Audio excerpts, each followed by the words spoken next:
Parent Entrepreneur Power. Conversation number 231. Parent Entrepreneur Power.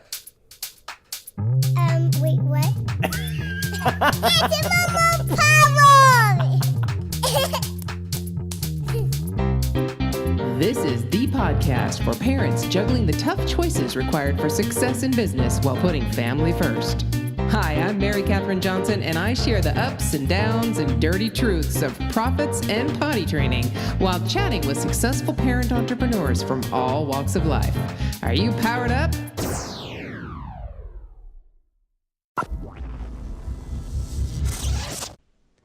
Hey there, Power Parents. Guess who? You know who I am, right? MKJ, Parent Entrepreneur Power.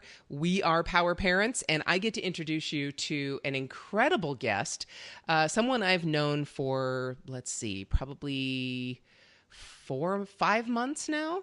Has it been 5 months? I think. Nope, probably 4.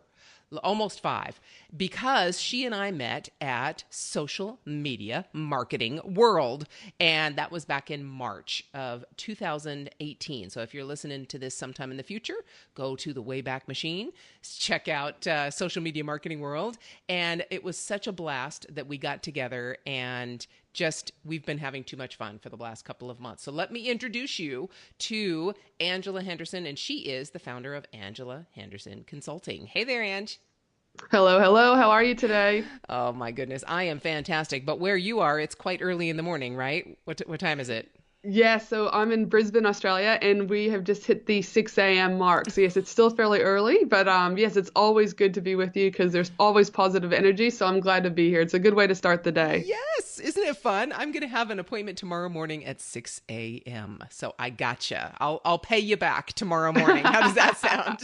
Sounds good. Sounds like a plan. Yes, thank you so much. I agree 100%. We gravitate toward people who have that positive energy, and I'm so glad you and I gravitated together in Social Media Marketing World at a bot session, of course. So we both can talk about that all day long. But let's talk about you first, okay? So we start out every conversation here with our once upon a time story. So how did you get into this whole parenting and entrepreneur gig? I mean, which came first, the kids or the business?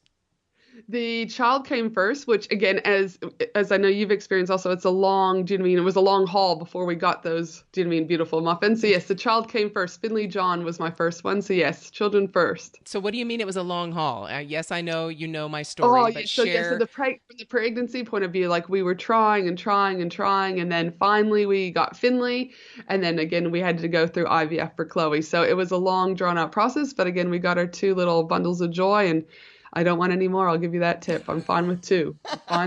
You and me both. Thank you very much. So how old are they now? Finley will be 9 at the end of this month, and Chloe Glenella will be 6 in January. Wow. Isn't it amazing? I mean, you can cast your mind back to 9 years ago, and it feels like probably just yesterday in some senses, but it feels like a lifetime ago in others, right? Oh, I couldn't agree more. I think it's one of those things that it's just like sometimes you relish in the moments and you're so present in the moments, and then sometimes the days are so long. My kids have been sick the last 7 consecutive days with hospital visits and things like that. I'm just like, I feel like I'm back at the newborn stage where you're up all the time and you're like, no, I thought we were over this. But again, being a parent, I don't think that ever turns off. I think it just different stages of life means different things and different elements. So I think you'll always have your parenting head on no matter where you are in the world. Abso-friggin-lutely. I'm sorry, but yes, I'm getting ready to drive my kid across the country from California to Atlanta, Georgia, my oldest, my first. He is moving there. And I will actually be in a week and a day driving to Atlanta. And I'm just not thinking about that right now. Because compartmentalize, put it away. That's it. I just got to pack that away until the day we leave, and then I'll think about it, and I'll just have fun on the trip. And then when we're there, I'll help unload, and then I'll just bawl my eyes out on the airplane. So yes. There we go. I've got my plan set. So well, at least you're prepared. You got it prepared. Yep, I know. So Finley, so that name is familiar with some kind of a business, I think, right? So tell me a little bit about the business part and how that came in. So you are correct on that. So initially, obviously, we had Finn, and then about 9 months into having Finn, I kind of was just looking around at his toys, and his birthday was coming up. And listen, I'm not going to sit here and be a hypocrite. We've got stuff that is plastic in our house, and etc. And we try to be environmentally friendly, but plastic is still everywhere. But I was just like, hold on a minute. All the stuff that he was being receiving was items that needed batteries, or it was like one or two uses, and then it was falling apart. And I was like, well, as a child growing up in Canada, I just remember that there was so much goodness coming from being outside and connecting with nature. And the toys we did have were toys that really did stimulate play. So for me, I thought there's got to be a better way to not only help Finley, but to help other people in the market. So that's when I developed Finley and Me, where we focus on creating childhood memories through play, love, and travel, and provide particular products that will help stimulate fine motor skill development, gross motor skill development, imaginary play, color recognition, etc. So that the toy's not telling the kid what to do, the child is having an opportunity to, do you know what I mean, do whatever their imagination says with the toy. Wow. And so you started that when he was not even a year old, or what did you got the idea? I had the idea, yep, and then it will be a year on August or September the 1st, actually, that we've been in business now for 8 months. Or 8 years, sorry, 8 years. 8 years, wow. Fantastic. Yes. So, yeah, almost a year old, and you just created this business out of it. Isn't that amazing? Yep. So many people I talk to, the kid and the business came hand in hand, right? Yes. And that's a very powerful business to build because it's fulfilling your own need. And we've all been there. A need for sleep was the first thing I needed, but I couldn't fulfill that need. So, okay. So that business is great, growing strong, 8 years. I know you and I have a very similar path in that respect. It's more of a physical product kind of business. So then what is this Angela Henderson Consulting? How did that come into play? See, so after having Finley and Me for a while, people kept asking, to pick my brain. Can I go for coffee with you? And that was happening literally anywhere from 8 to 10 times a month. And then it just dawned on me that if my expertise is so valuable, I could literally charge everyone an amount of money, do you know what I mean, per hour that they spend with me. And I could have a secondary business, which is Angela Henderson Consulting. So that's only been going now for about 18 months. And it's going well. I currently work with 30 clients here in Australia and internationally on building their overall foundational framework they need for future growth and development. And so like I said, some things stem from one, and then you've got the entrepreneur bug and you're like, okay, hold on, we can do something else. So.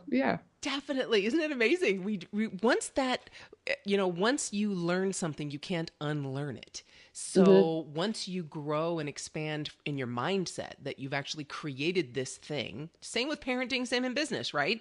Yes. You just can't stop growing. You continue. So it's amazing. What I hear in your story is that you started a business with the first kid. You may not have started the second business with the second kid, but shortly afterward did. And let me ask you this. I know you are amazing at creating systems and making sure things run smoothly. How does that compare? How does your two children growing to 6 and 9 and becoming more independent, and now your two businesses, how can you take on this second business with your first one supposedly needing you full time? How did you transition? Yeah, and I was also still working full time as a mental health clinician. Gosh. So it was, Woman. So it was very, and I don't wear that as a badge of honor. I wear that, obviously, again, and that's probably we can talk about later on, because then stem from that, obviously, I have had depression and anxiety and still do, but it wasn't I don't still to this day believe it was because of my businesses. I believe it was because of the work environment that I was in that contributed to the depression and anxiety. So we can talk about that later. But in regards to that I guess it's had to come down to systems and structure and discipline. So I would wake up in the morning. I was there for their breakfast. I would get them ready. They would then go to daycare where hubby would then tag team. We would drop them off. Then I would drive the 45 minutes to work. I would listen to podcasts, all that on my way to the job. Then I'd finish there at around 3:30. I'd walk in the door around 4:45 or 4:15, 4:30. And from there, I would shut down all computers, all whatever. And my time was with them from 4:30 to 7.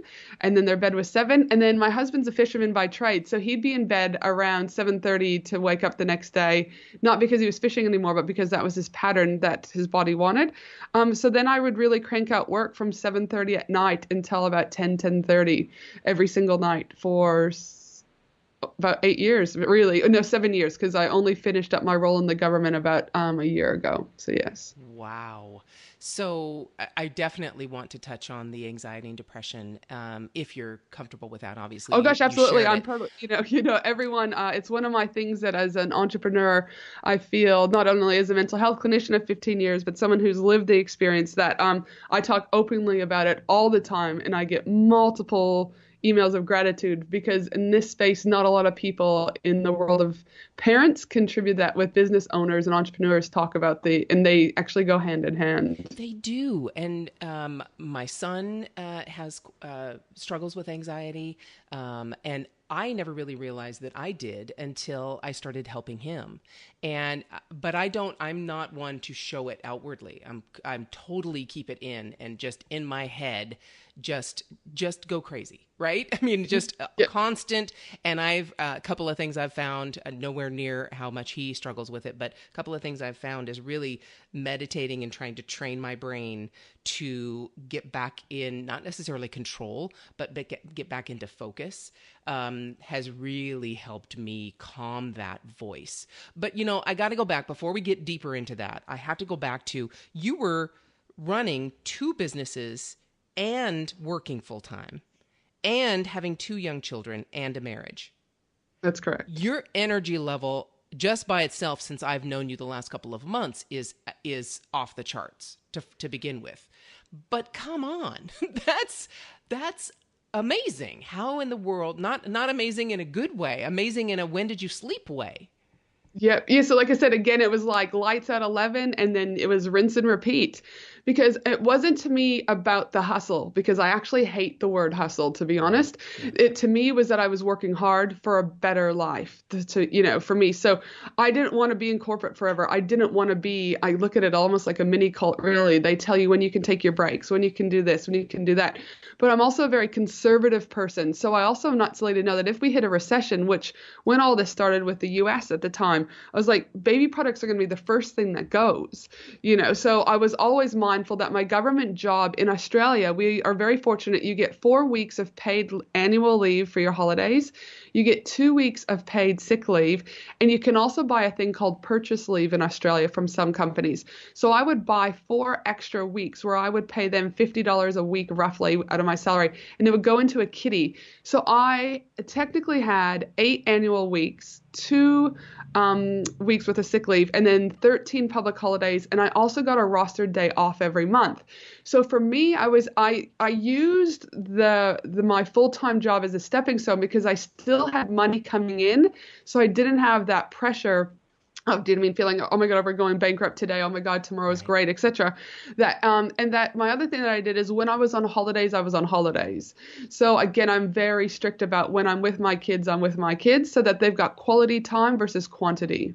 Perfect. So you were very good at segmenting that and allowing yourself, or I don't. Did you allow yourself, or did you force yourself to shut your brain off from work when you're with your kids? Listen, yeah. So listen, it is very. I've got ADHD also, so my brain is always going a million miles an hour with kids or without kids. So we've just actually come back from Bali for 2 weeks, and the first 7 days was great. It was no computer, no nothing. We were ready. Like I still posted on Instagram, but there was no actually working at a desk. But come 7 days, the ADHD is like, get me back because I love what I do. So there's an element of me that doesn't feel full or completed when I'm away from the business, not because I'm sucked in, but I genuinely like what I do. But yeah, I wasn't posting on my Facebook groups. I wasn't doing any of that. So 7 days, I'm pretty good at disconnecting. Any more than 7 days, and I start to kind of get the shakes because it's like a withdrawal. I need to get because I like it so much. I agree 100%. It is so hard for me to shut that off, but that is really awesome to be able to do that. Most people can't, especially when they're in the build-up phase of their business, and it's understandable. It's just like we talked about newborn. You can't shut it off. You can't just go to a hotel and sleep and leave your baby home alone, right? You just have to be in and deal with it. So in the beginnings of business, I get it, but at least you have, okay, so you do have some systems, you do have some things in place that have allowed you to add these other things and also be with your kids. So I can understand, and you and I know very well the ups and downs of business. the good days and the not so good days. The days when we're making amazing strides in our business, making money, helping customers, feeling really good about what we do. And then that day when it all feels like it's crashing down around us and there's 5 clients who need something done immediately and they're not happy. And, the 5 sales calls you had turned up into nothing. So we can go right back down in that pit thinking, why am I doing this? This is ridiculous. It's not going to work. I'm not going to make any money. I'm losing, all that crap that we tell ourselves in our head.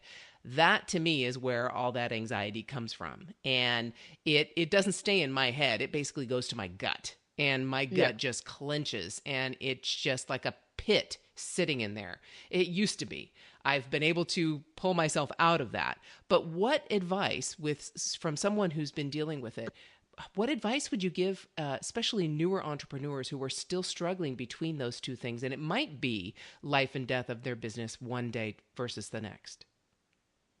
Yeah, listen, I think again, you've got to develop you can't do everything on your own, because when you are on your own, it's like everything's on your shoulders.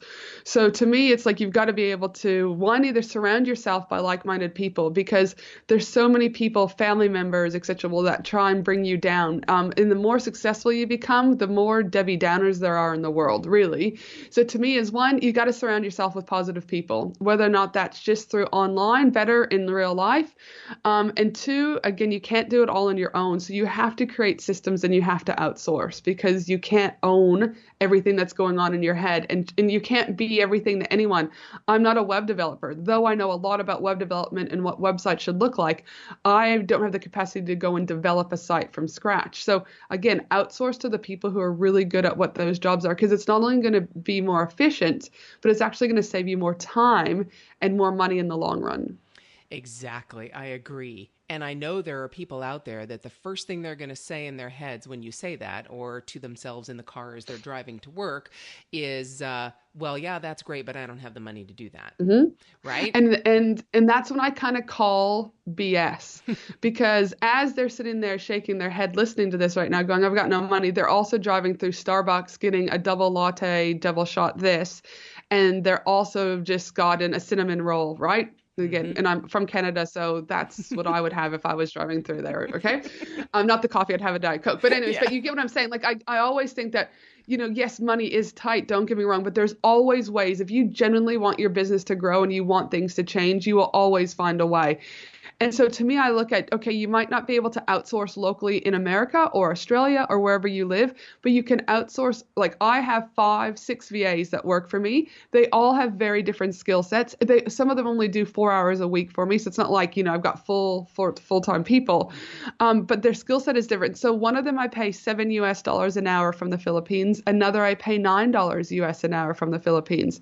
So I can get my entire social media on Facebook, 3 posts a day, 7 days a week, and have for the last 2.5 years by Sheila from the Philippines. And it cost me no more than $40 a week. Yeah. So, I kind of go, you can't tell me that you can't come up with $40 a week. Right. Yes, I agree 100%. And especially when you look at the time, we're not talking about, like you said, full time.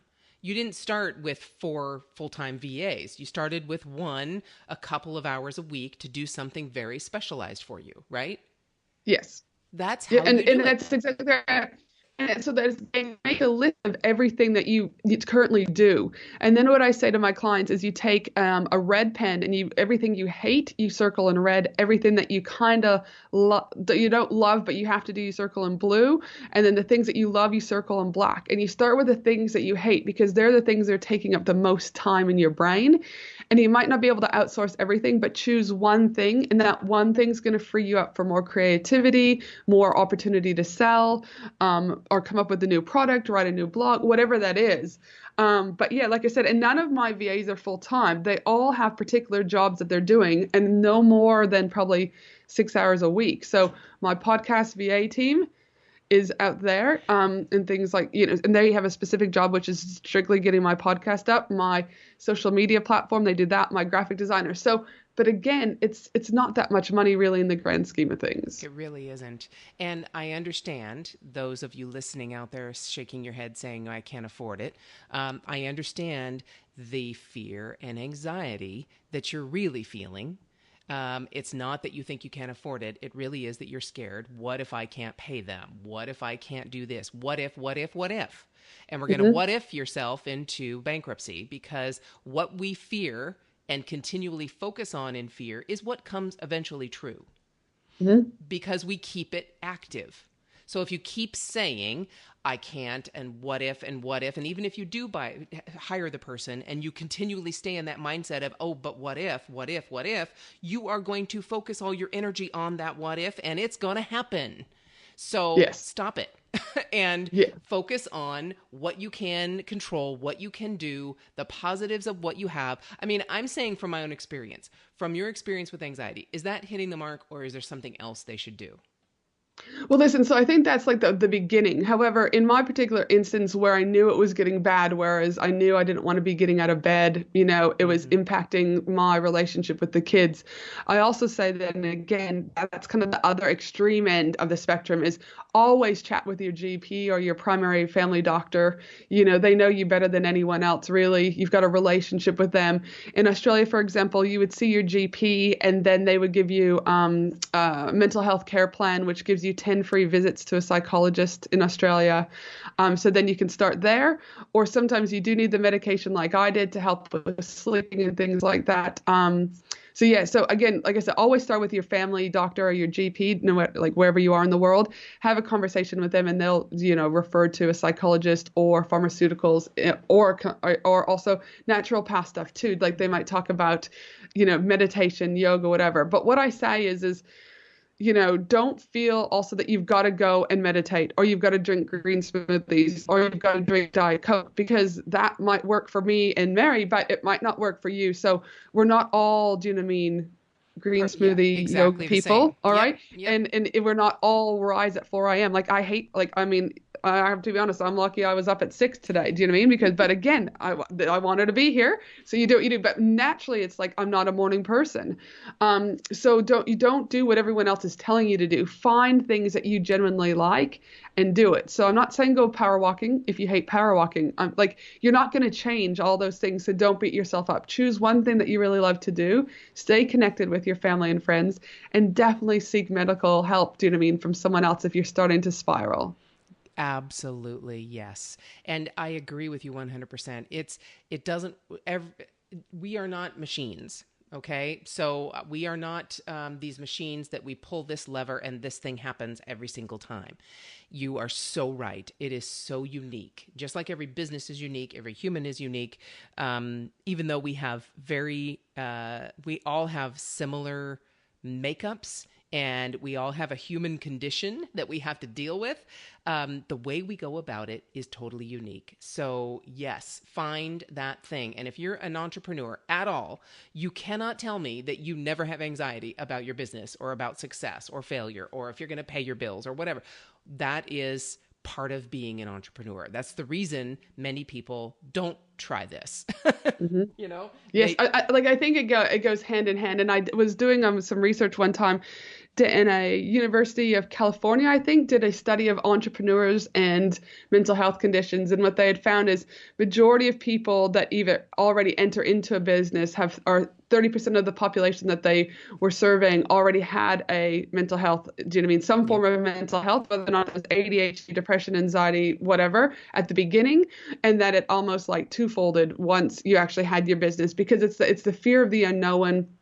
And there's all these, things. So, and I think, again, it's like you go up and down depending on where you're at. If you're launching, if you're not doing this, if you're doing that.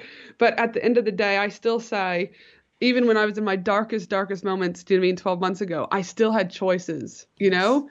Get up and keep going, or, lay in bed. Like, it was still a choice. So, anyone listening also has choices, so don't, we all have the same 24 hours. And we all have 24 hours? I don't think we all have the same 24 hours also. And I think that's important, because I just wrote this blog article about parenthood and motherhood and owning a business. our 24 hours always look very different because someone, for example, like we could be up, my son, for example, he's been sick for the last 7 days, I think it is now. And so people who may not have kids may have already been in bed from 10. They wake up at 4. They've had solid sleep. Yes, it's the same 10 to 4 that parents have, but we may have been woken up 5 times between that. So now we're using toothpicks to keep our eyes open. So we can't actually go to yoga at 4 in the morning because we're so exhausted. So I do believe that we have the same amount of hours in a day as everyone else, but I think our life is very different based on our priorities of what we have to do and little humans that we have to take care of. But it can't be used as an excuse. Right. And some people out there might not like me for that, but the reality of it is I far too often I hear things like, yeah, but my kids, yeah, but my kids, yeah, but my kids.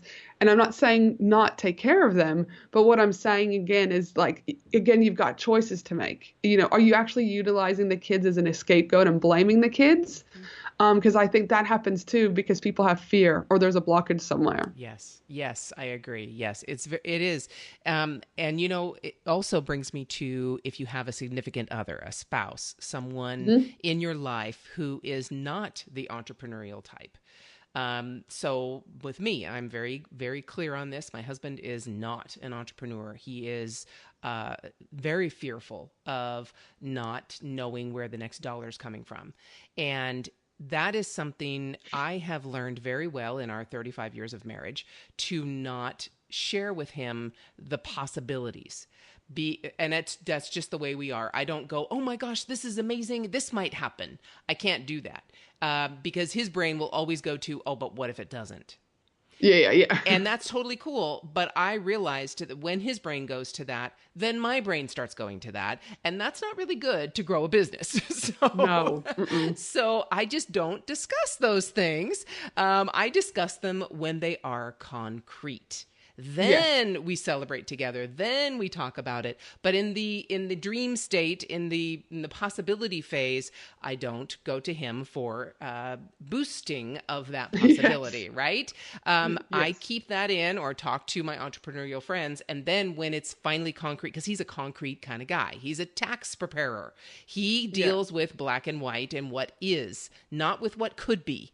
It's what is. So I know that, and I don't blame him for it. I don't put him down for it. We are different people. So you really have to look at life very differently when you're an entrepreneur, and surround yourself, yes, with people who are going to support you. But if you have some people in your life who don't, it's not their fault. They're not being mean on purpose. At least if you are in a relationship where someone's being mean on purpose, get out. But again, you got choices. Hello. But if it's not, if you know that this is their personality type and you choose to want them in your life, because I'm not getting rid of my husband just because he isn't an entrepreneur. I'm just not going to do that. I accept, and I don't punish, and I don't get angry. And he does the same for me. He accepts, he doesn't punish, he doesn't get angry. It is just, we know how we deal with life. And when I'm anxious about business, I do not go to him with that anxiety. It will just exacerbate it. 100%. So I find my own ways to deal with it, or talk to someone else. I have mastermind groups, and they help me deal with it. But I don't bring that into my relationship. And that's just my choice. If you have a relationship where you can do that, more power to you. But Absolutely. If you don't, you don't have to end your marriage if that's really the only reason. So. Yep. 100%. I couldn't agree more on that. So how are you doing now with 18 months now with this new business and the kids? And I'm sorry, because I know you had to take Finn to the emergency room. So is everything all Chloe, right? Yeah, Chloe was the first one. Chloe was the first one. Oh, yeah, and then Finley, do you know what I mean? Yeah, then he got what Chloe had. So yeah. Is everybody okay, or at least they're on the mend? I know they're still sick. Yeah, they're on the mend. I can hear them out there. But again, the beauty of iPads at 6 a.m. I'm like, do whatever. I'm talking to the U.S. So again, they're all up, which means they're alive, which is good start, I guess. And 2, they're not fighting yet, so that's a positive. So so they're still there. So again, and I would say because there's quiet, there's no spewing, so or no vomiting. So it looks like I'm winning on all 3 avenues this morning. Oh my goodness! See, guys, think about that. There's always a positive in everything. Yes. So how's the business going? 18 months, you've been growing this consulting. You've got 30 clients all over the world. You're in launch mode right now. I know. How are you? Launch mode is an anxious mode, right? It's a very difficult mode. how are you able to keep your other business going, handle the kids being sick, and trying to launch, and all the stress that goes along with that? Tell me, we've talked about anxiety. We've talked about some ways that you deal with it, Diet Coke, let's say. Yep. Yep. But how are you? Take me through a day and Yeah. What does the day look like? yeah. Yeah. So Monday, Tuesday, Wednesday are the days that I'm with my clients. So those are my only client days. And then Thursday and Friday, I just get to keep growing the business. So Thursdays are normally I catch up with my intern for an hour, catch up with her. And then, and then Fridays, I batch all my podcasts together. So I do 3 to 4 podcast batching on a Friday. So I guess for me, again, if I look at it from that point of view, is I batch a lot of my work so that my brain doesn't have to switch from one task to the other. Fridays also, like, which is today, it's my turn. So I'll drop the kids. I mean, I'm with them in the morning. I drop them at school. I finish up at 2, and then I'll go get them from school, and then we do basketball. And then for the rest of the weekend, I'm pretty much, chill. Launching, actually, listen, again, we were just talking about launch before, obviously, and Facebook has nicely decided to disenable my payments at the moment. Lovely. Thank you, Facebook. So that part is stressful, but it's funny because I actually think coming through the anxiety and depression, there's elements that I'm like, okay, we haven't done this or we haven't done this. But, even when I spoke with, as you know, Lloyd and Jonathan about what my goals were and what I wanted, I think they were kind of like, oh, is that all? And I guess for me is that I haven't put the pressure on myself, and I haven't made my launch that if I don't do well, that my business is going to crumble. So I guess for me that I've got other systems in place and other means of bringing in income. So my one-to-one clients, not just the program that I'm launching, my live events that I do, my podcasting, that I'm continuing to be seen in different avenues, which is allowing me growth and opportunity. So I guess the positive having depression and anxiety is that I don't think I'm as stressful as your typical person in a launch mode that I see, like they're up and they're drinking coffee at all hours and they've got the shakes and they literally aren't sleeping. Like I'm only not sleeping because my child at the moment, is up every hour at the moment, but besides that, I still probably get a good 6 solid hours of sleep, which is good for someone with an ADHD brain. So for me, it's structure. Again, it comes down to I speak with you at a particular time. I speak with Lloyd and Jonathan, my other team, at a particular time with launch. And as you know, we pushed back the launch because it was going to start to crawl into the weekend. And for me, I try very, very hard that come Friday afternoon when I pick those kids up, Friday afternoon, all day Saturday and all day Sunday, I'm with those kids. I'm not on a computer. So out of respect for not only my family, but your family, Jonathan's family, and everyone else's family, we decided to push the launch back. So I think, again, being true to what, you say and do. And I know it might sound cliche, and yes, but at the end of the day, it's money. And if it's going to cause, I think, again, if you pull that stuff too much too, you actually could do more damage. So I think sometimes you've just got to let it go and ride with it. Amen. Did you hear that? So, Power Parents, I just want to break down what Angela was just talking about. So, she's in a launch. I'm helping her with her bot. We have another team helping her with Facebook ads. And it is true. First off, the big picture, this is only money, right? Nobody's dying. This is not life or death. This is only money. And you're going to do everything in your power. Everyone in the team is going to do everything in their power to make the launch as big as we can possibly make it. But you have cushions so that you don't stress yourself out thinking you have to do this, that, or the other thing, or everything's going to crash down. When you start getting into that,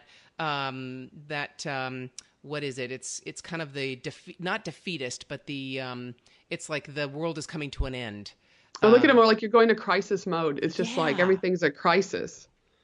Yeah. So if you look at that in that crisis idea, you're going to create your anxiety. You're going to totally create it and invite it into your world. So don't minimize your goals and just make them so low that they really don't matter, but don't make them so high that you have such anxiety that it's a defeatist. It's a crisis if you don't reach it. And then you won't spend the money to get that high. You won't commit the resources to try and get that high. So obviously manage your own situation as you can. But these are some really good tips if you are a person who's struggling with this right now to be able to handle these situations much better and not have to be in crisis. And I appreciate definitely the ability to not have to work on the weekends. I, however, choose to quite often just because my family is much older And my Absolutely. Yeah, kids and I are, think that makes such a yeah, difference. You mean, and again, I think that's another thing. Your entrepreneur journey will change as your kids grow. Do you know what I mean? Like it will yes, shift. You will have more flexibility to work more hours and do things like that. But give yourself permission that you might not be there yet. Like, and it might just be please. slower than what it is. That's right. And so, even though I might choose to work on a weekend occasionally, like all next week, I'm going to visit my father in law at the coast, and we're going to be on the beach, and we're going to be having fun, and I'm going to go to get a massage on a Tuesday. And, I'm not working from Monday through Thursday. So those are the flexible times that we can create for ourselves when our journeys do change. Because yes, I'm in my exit strategy right now with my kids. One is moving away, the other one is going to be 17 and senior in high school, so we can see the light at the end of the tunnel for him too. Yes. So it's totally different. He doesn't really, I mean, we go to the movies occasionally, but he's not going to go walk around the mall and hold mom's hand, right? I mean, that's No, not no. happening anymore. So it'll change. Don't worry. You'll get sleep eventually. Yes. I guarantee you. Yes, the phase will start to lift. I Yes. know. So, Angela, you have such incredible business acumen. I really do believe. And if we could just kind of switch it to the business, not just in terms of mindset and the things we've been talking about, but actual business strategy. How did you grow your first business over those last 8 years? To be able to systematize it and have it not necessarily run on its own, but definitely run more and more without you. Are there any specific business steps or tools that you would advise the people in the audience they might want to use if they're either in their beginning stages or just trying to grow their business? Is there anything you would advise for them? Any kind of steps just in general that they should take? Again, I think it goes back to doing what you love, tasks that you love and tasks that you don't love. If I would have hung on to all those things I didn't like doing, like uploading blog posts, SEO optimizing things and things like that, I could have held on to them, but it would have taken me a lot longer to do and a lot longer to grow. So again, I still stick with two things primarily. Is your foundations need to be solid. So I knew exactly who my target market was. I knew what my products were. I knew who my target market was, and I knew what my messaging was. And that's what I teach all of my one-to-one clients is I work on helping them develop their overall business foundation in order for growth and success. Because if you don't have those foundations laid, you will be running with your tail between your legs. And it's the analogy I use is the book that we all know is The Three Little Pigs, is if your business is made out of hay or straw, it doesn't take much for the wind to come in or a bad month to come in and potentially you go bankrupt or you lose things. So when businesses work with me, I really look at building a foundational business made of bricks. And so it costs a little bit more because the quality is of you're building with bricks versus straw and hay. But as the storm comes or whatever, you may have a baseball go through your brick house one month, but it's not going to collapse. So for me is really solidifying your foundations and to looking at what you're good at and what you're not good at and outsourcing appropriately. Yes, and I know just from working with you, a couple of the things that you use, a couple of the terms you use and the things you help people with is identifying their ideal client, right? Their ideal Absolutely. customer. And also you talk about profit pillars as well. And that's kind of tied into that as well. Can you share a little bit more about what that is? Yeah, so again, I believe it's kind of like if you look at pillars, you need one thing to take you to the next pillar and upward and so forth. But again, so many people will come to me saying that they're using Facebook ads and they're doing this and they're doing that. And I'm like, well, that's great. But I'm like, well, who are your ads going to? And they've got like this scope of like 20 million people. And I'm like, but you can't serve 20 million people. So again, like every business that has ever come to me, we have to go back to some part of the basics, even if they've been in business for 3, 4, or 5 years, because they've lost somewhere who they're actually marketing to. So yeah, so ideal client is massive. The ability to know who you're selling to, really who your audience is and who your brand is most represented with. So for me, for Angela Henderson Consulting, my ideal client is a 38-year-old female, still has her shoe in corporate, but her shoe also on her side hustle. Again, a word I don't like, but it's true. Do you mean starting a second business or starting a first business? She has 2 kids. They have disposable income. They're both university educated. She loves color in her life. She loves spunk. She's a strong woman. She's prepared to take imperfect action. Like I'm very specific about who I'm targeting. But when I hear other people, that's my ideal client. But other people be, yeah, my ideal client, they're between 20 and 80. And they're both male and female. And and I'm like, no, you can't, because then on your Facebook ads, you can't target to an 80-year-old like you can a 20-year-old. Right. So again, I really strip things back to the core. And yeah, your ideal client, and that profit pillars, for every pillar or every foundation you lay correctly, you're going closer and closer to being able to profit. Absolutely. All right, Power Parents, if that wasn't a piece of gold that was just dropped on your ground, I don't know what was. So take that and run with it, and make sure if you're in business and have been doing business for a couple of years, then you go back to that pillar and you go back to really who is your market. And especially if you've been struggling a little bit, lots of times we hit plateaus and we might have our Facebook ads doing great and they're wonderful and we're making all this money. And then all of a sudden, boom, we hit this wall. Like, what the heck happened? I was doing the same thing I was doing before, but I'm not making any money. Well, that's kind of a hint to you that something's out of kilter. Something's not quite right. I guarantee you haven't reached everyone on Facebook and no one else is interested anymore. There's something else going on that is making those ads not as effective. So go back to the basics, go back to that foundation and try and piece it together and say, oh, guess what? We changed this over here. So that's why they're not working really well anymore. We changed this retargeting ad that we really shouldn't have, or changed this piece of copy, or changed this image, or our branding was not consistent. There's something. Guaranteed there's something. You didn't break the internet. You didn't reach the end, right? And reach the end, and now there's no more people to market to. I guarantee you that's not the case. No, not the case. So there's your piece of gold right there. All right. So if you can, boil it down. If there's someone sitting there and they're listening to us and they were originally shaking their head, oh, no, I can't do that. I don't have enough money. And now they're kind of not really shaking their head as much anymore. They're just kind of actively listening now, but they're still not ready to jump. Okay, whether it's jump with ideal client or profit pillars or dealing with trying to figure out how to handle their anxiety, whatever they're still kind of on the fence. They've listened to us and you've spoken true words to them that they actually are finally hearing. But they're still on that fence and they're rocking back and forth going, I just don't know. What piece of advice would you give that person who's feels like they might be ready because you're speaking to them, but they're just still kind of holding back? What would you say to that person? I would say imperfect action will always help you grow. So you're better to do something wrong than to not do it at all. So for those that are sitting on the fence, like I always say, what's the worst thing that's going to possibly happen? Like what's genuinely the worst thing? So like the worst thing for this launch, dude, I've put an enormous amount of money in it, but what's the worst thing that could happen? I might only get 5 or 10 people sign up. I might get nobody that signed up, but that's really the worst thing that could happen. Am I still living? Yes. Are my kids still living? Is my business still intact? Yes.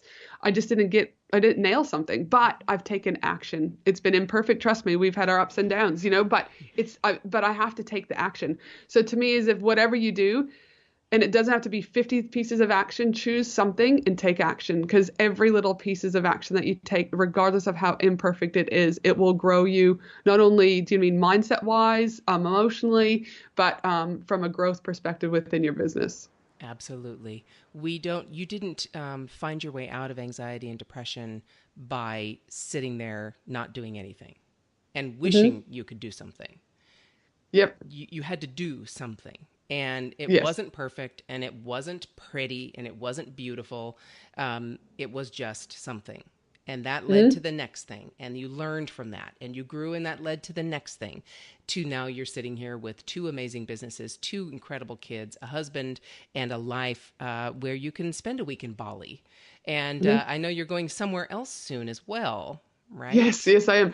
And I guess, and that leads into, so before I drop where I'm going, because some people will be like, sure, is, you eventually have to, whatever revenue, you're bringing in, you do have to be able to invest eventually, even if you're investing in a free conference at the beginning and then you go to a paid conference and then you go next level. So so I am heading to the I say Maldives. Some people say Maldives. It depends on where you're going. So I am going to the Maldives in I think it's like 35 days actually. It's not long.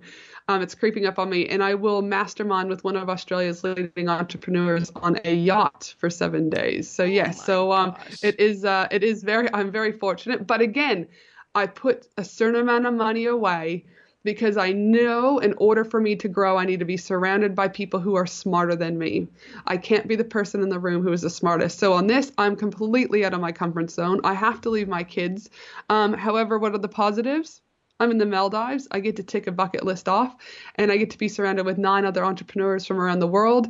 And I will mastermind for a couple hours. I will snorkel for a couple hours. I will mastermind again, and it will repeat and rinse for 7 days. So, but again, I didn't get there overnight, but I've also made things a priority. I've chosen what is important for my growth and for my own sanity, because this also allows me an opportunity to work on my anxiety and depression by motherhood can trigger my anxiety sometimes. So by taking myself away from that, allowing myself a week of clearness in the head and coming back is also a strategy that I specifically do, not just for business, but also for my own self-care. Wow. That is fantastic. I really do want to be you when I grow up. Yes. Or at least a semblance of you, my, darker haired, older version.